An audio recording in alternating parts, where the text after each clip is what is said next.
So, as you guys are already aware, the government continued their nonstop gang stalking again yesterday. Today, they have the housemates again banging on the wall. When I got up and I started working on the document for court, they have them bang on the wall every day. They refuse to stop gang stalking and harassing me.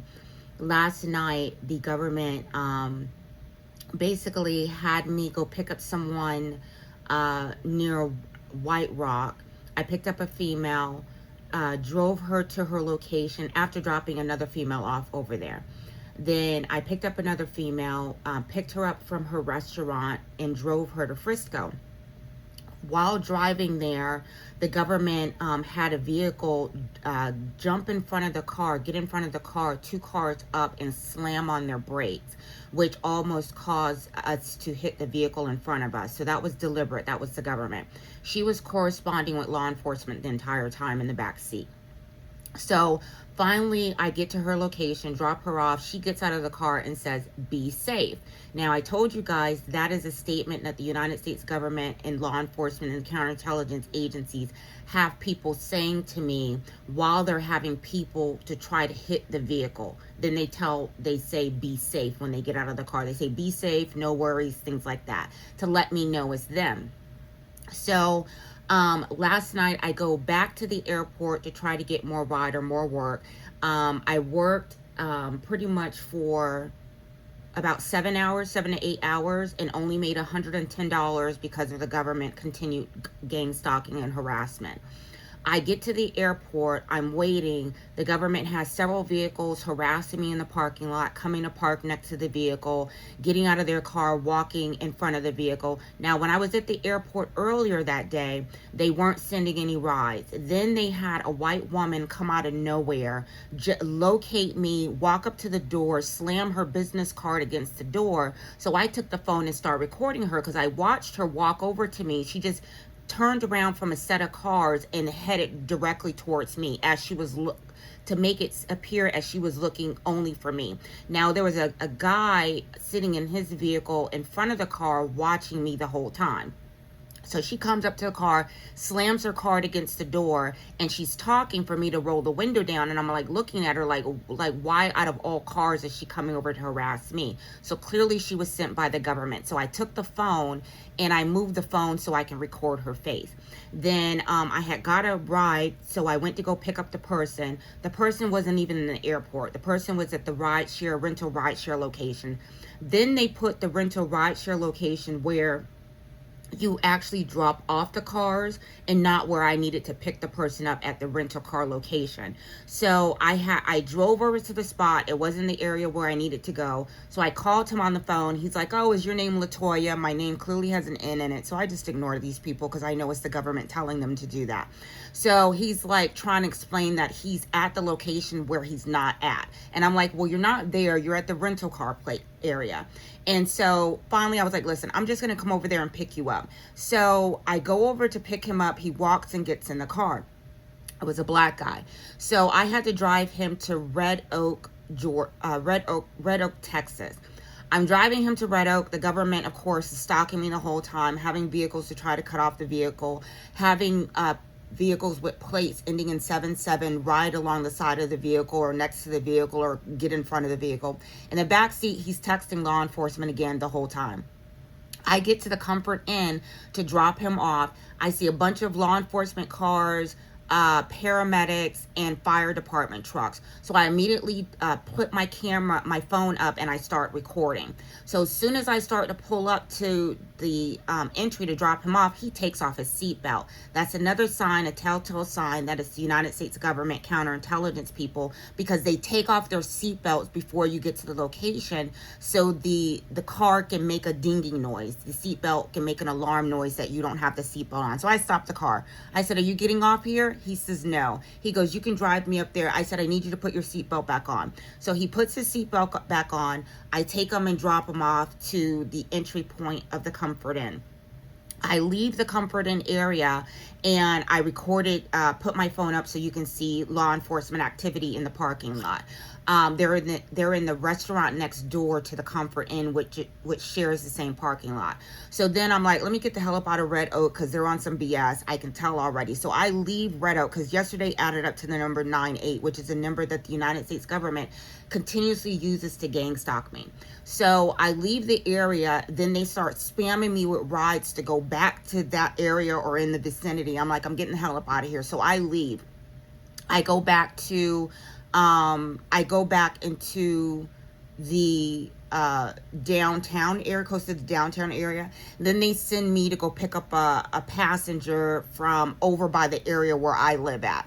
So I go to pick her up, and I didn't even get to the downtown area because they sent me to pick her up before I got to the downtown area, which is the area on which where I reside off of Keeks Road. So I go to pick her up. She gets in the car. She has me pick her up on the street, which is not the location for her apartment complex. I pick her up. I start to drive. They of course have the train coming through at the sign at the intersection. So I had to stop so they can send the train through. The train's laying on their horn like they do every time I go into the airport. So I pick her up. I go drop her off at her location. Her boyfriend's waiting outside with the dog. And I leave that area, and now I'm over in White Rock. I leave that area, and now I'm driving to head back to downtown. The government sends me a ride to go back to the same area where I just left because they like to invert and have you backtrack. So I go back to the area where I was at, go pick up the person. She's leaving her restaurant. I go drop her off at home, and that's when the government basically had the vehicle jump in front of the car and slam on the brakes. So after I dropped her off, I started to head back to the airport. So now this is where we get to the airport location. So now I'm sitting in the airport, the DFW parking lot, and they have several vehicles come park next to the vehicle. One guy rolls down his window. I can tell he's a threat liaison. I just ignore him. Then another guy, he gets out of the car in front of me. He walks behind the car and walks between my car and his car to go to the top to the guy in the car next to with his window down. I ignore him because I'm like, he was basically told to do that. So then there was an empty spot next to me, but the parking lot was relatively getting empty. So the cars, what the law enforcement tells people to do is pull up right next to the car and pull very close to the car. So like, say for instance, if I tried to open the door, I couldn't get out the door. But this is on the passenger side. And they've been doing this since Georgia, before I was even riding in ride shares. I'll get to a spot, maybe a store, and the government will have someone pull up to the car and park very close to the car. Matter of fact, they were doing this in Colorado because as soon as I got one of my vehicles, they had a lady pull up. I parked far away from the door. She pulls up, parked next to me, gets out the car and slams her car door into the car. And I'm like, what the hell? So this has been going on for a while. So long story short, I ignore him as well because I'm like, I'm not moving. This is what they want me to do, keep moving in the parking lot, because what they do is like to surround the car with gang stalkers to harass me. A bunch of men, women, it doesn't matter. Now, this is the second time I'm at DFW Airport. So then they start sending rides. This time they're sending rides again to go back to the Frisco location. I'm like, I'm not going back there. Then they want you to go back to Plano. I'm like, I'm not going back there. Then they send a ride to go back towards the Red Oak area. I'm like, I'm not going back there either. So finally they send a ride. I accept the ride, but before I accepted the ride, I see law enforcement going through driving through the lot waiting area. So I'm like, okay, let me accept this ride and get the hell up out of here because they're coming over here to harass me along with the guys that are already sitting over here. And so I accept the ride, I pull out of the parking lot, and as soon as I pull out of the parking lot, they had another vehicle waiting, or it was the same car, and he immediately pulls me over. Now, he's like, oh, we can't find your insurance. And the reason why he says he can't find the insurance, because earlier that day, I sent the rideshare company an email to say, hey, listen, I'm getting alerts from the rideshare people saying that the insurance is expiring in 13 days. I need you to send me the insurance card. She's like, okay, I'll check with management. Now, the government has access to my phone, my text messages, and they have access to my search history and me communicating with AI, because basically they own a lot of it through the Pentagon. So they know what questions I'm asking, why I'm asking specific questions, and what they do is they turn around and use that information to gang stalk me. So they basically used that information, had the officer pull me over, asked, is the car have insurance? I said, yeah, it's a rental car. He's like, do you have a card, physical card? I'm like, no. He's like, all right, well, I can look it up. I can look up the registration. So he goes, pretends to look it up, comes back at 1207. Now, 1207 is important because it's the number 37. It's the number that the government likes to gang stalk and harass me with because my birthday is 7/3. Now, today equates to 7/3. So that's why he pulled me over to issue me a ticket to appear in court on a date that adds up to 8/26/26, which is 888. So they like to follow me around all day, stalking me with license plates with 333s, 111s, 555s, 888s, 777s, 999s, in addition to the 77s, the 57s, the 411 or 114, which the judge made a ruling on the case, and he made it 114 minutes or something like that, or 74 minutes.